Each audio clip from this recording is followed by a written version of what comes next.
Hello and welcome to the latest episode of the Boardmasters with me, Chris Mullins, and today I am going to be unboxing Dice Theme Park by Alley Cat Games, sort of the spiritual sequel to Dice Hospital, whereas that was a dice drafting game where you used your dice to heal your patients. In this one it's described as dice cascading, so it is slightly different. Obviously we've got the deluxe upgrades as well, but I'll pop that aside a moment while we crack into the core box. And I mentioned previously that Alley Cat Games have become one of those designers or publishers that I instantly become interested as soon as their name's on the box.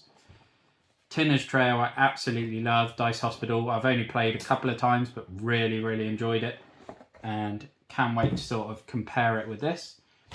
Have to say I bought these as growing up in the 90s. I adored Theme Hospital and Theme Park, the video games, and the fact that these have the same sort of setting makes me wonder if they were kind of inspired by those as well. But I love the art style on this. Very colourful, very bright. In Dice Theme Park, you take on the role of an ambitious theme park owner. Expand and improve your park with new rides and attractions.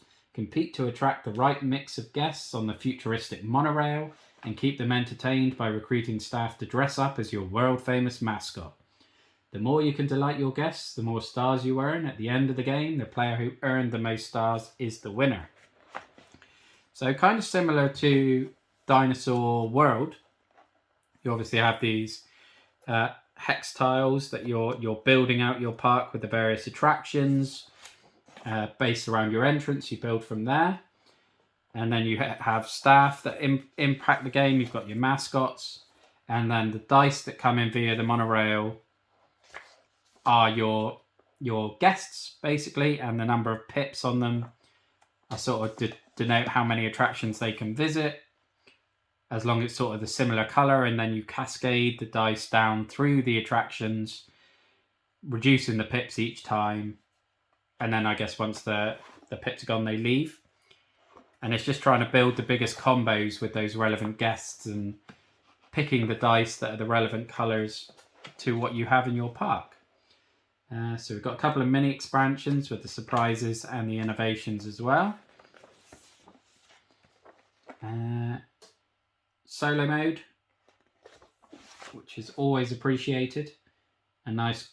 Oh, an index. You don't often see that on a rulebook. It's one of the first times I've seen that. That's very helpful because I've spent far too many time in games thumbing through rulebooks trying to desperately find a rule. I believe this is the sort of admission where you have the monorails, or maybe Dice Theme Park Station departures. So that, yeah, you got your monorails there. And I guess these are going to denote your points, point tracker for each team. And then we have the variety of attractions, going from basic things like a duck pond and a swan lake, going to the Ticket to Die and the Dead Rising. Obviously, if you're trying to get the thrill seekers, I guess these are probably for nature lovers. You've got your park entrance, which obviously denotes where your park is going to start. I imagine most of these stars and coins are probably going to be upgraded in there. I can't exactly remember what's in there. Ooh, ghost ships. I hate ship rides. I can do roller coasters all day long, but pirate ships, nope. They just make a mess of my stomach, so I cannot be doing those. You've got your water coasters. So I guess blue isn't just nature, it's just water rides. Green is your scary stuff. Oh, you've got your grey sort of amenities, as Jurassic World Evolution 2 that I'm playing at the moment would describe them. Your food and drink shops. But the art style, again, is really nice throughout all of this. Lots of other little tokens and the big top drop, Formula C. Very nice indeed. A cloth bag. Love a cloth bag. Shame it's not screen printed though. Love a printed cloth bag. And obviously in a dice cascading dice game, sorry about that. You're going to have lots and lots of dice of different colours. Got your mascot, so these are your player tokens to track your scores. depending on what colour and what mascot you are. We do have the mascot Meeples. So we have our crocodile and our giraffe, if you're green or yellow. Obviously, if you're blue, you are the cat that's on the box. And we have the rhino as well. Very nice indeed, very cute. VIPs, so they're going to, obviously, I think they're to do with one of the expansions and going to be more valuable guests that you need to try and satisfy. And I think this is a little promo pack as well. Yep, the Kickstarter logo on there denotes the Kickstarter exclusives for the promo. So you've got just a few extra members of staff, the consultants and the chaperones if you've got your VIPs. Got to have a VIP experience where a chaperone is taking everyone to the front of the queues. Obviously, with it having its Euro elements, you've got your queues to denote your resources and things. Or you've got your objectives, extra Kickstarter objectives. Again, this may be in an expansion. I think the objectives are in the core game and these are just extras that you can integrate. But the player with the most mascot meeples in their park and staging area at the end of the round gains some extra points. Focus layouts with the most attraction tiles in their park. Water bonuses, scary bonuses, miscellaneous, low guest bonus, high guest bonus. So always love objective cards. I like having as many of those as you can get because they just change everything up. I guess this is going to be the first player token, your Ferris wheel. Have to say I'm in a bit of a run of games with big first player tokens. Obviously Lizard Wizard is still the reigning champion with that because that dragon is incredibly oversized. But Petrichor the cloud in there is a decent size as well.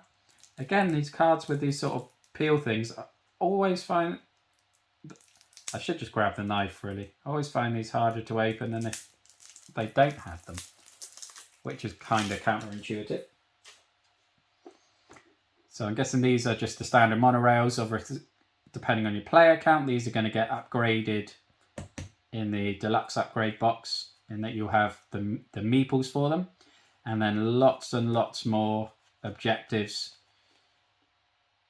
Oh, 2 yellow dice in your... these are sort of objectives, but with a bullseye on them. So I guess these are things that... achievements, probably. So having 3 green dice in your park, you'll activate that. Have $12. 0 dice on your park board.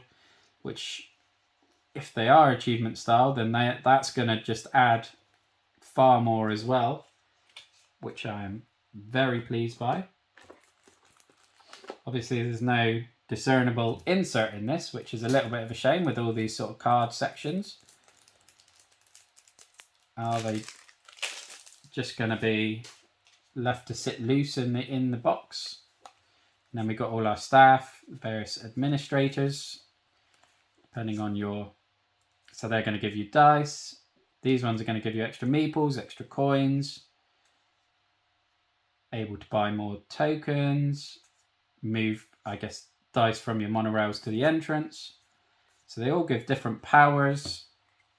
And then you've got other staff, so your ticket agents, allowing you to move more dice. Presumably adding pips to the dice so they can do more attractions. Moving them, expanding them. And they're all going to be basically the same powers across the different player colours. And then that's going to be your player reference cards, which I love. I love having a player reference card. Just makes things so much easier, and it's a relatively easy thing for a designer to put in the box, I think. And it's noticeable for me, I think, in terms of how hard or easy a game is to learn, is quite often dictated to whether they have a player reference card or not. Okay, so lots more extra cards giving you the, I guess, these sort of designs that give you bonuses. initiatives and combos. Oh, snapshots. So like photo opportunities, you've got to have a photo chance, and they're going to give you choices of converting meeples to dice, I think. Lots of extra things. So these are going to be, again, little modifiers for your park that's going to give you extra bonuses, extra powers, extra things you can combo. And I just love the sort of depth and everything to that. Don't think there's anything under here, but we'll just have a quick check. Nope, no hidden surprises. So that is the core box for Dice Theme Park.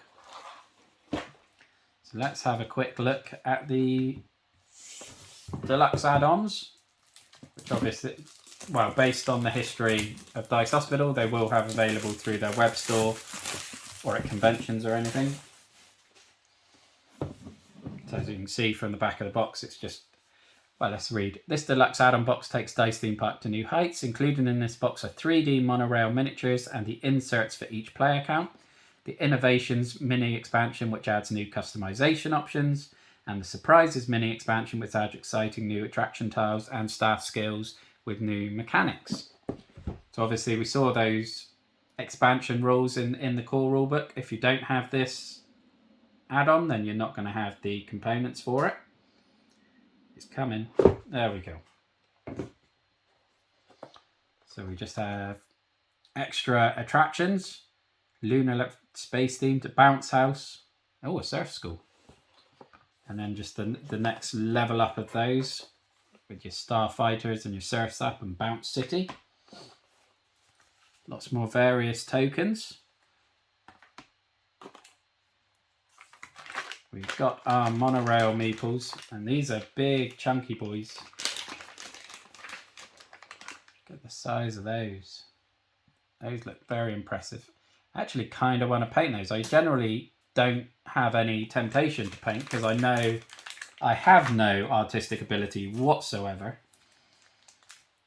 So I avoid painting because I know I'll just make them look worse. But those look like they would benefit more than anything else, really. I quite like the grey minis generally, but yeah, we'll see. I'll probably never get around to it. More objectives, as they said, just to add a bit more variety and far more staff.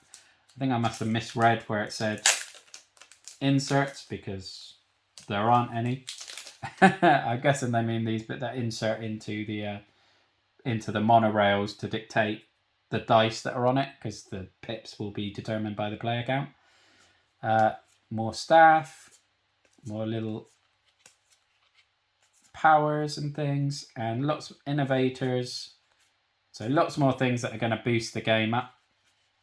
Looking forward to getting this on the channel. It will be a while because we've got such a backlog going on.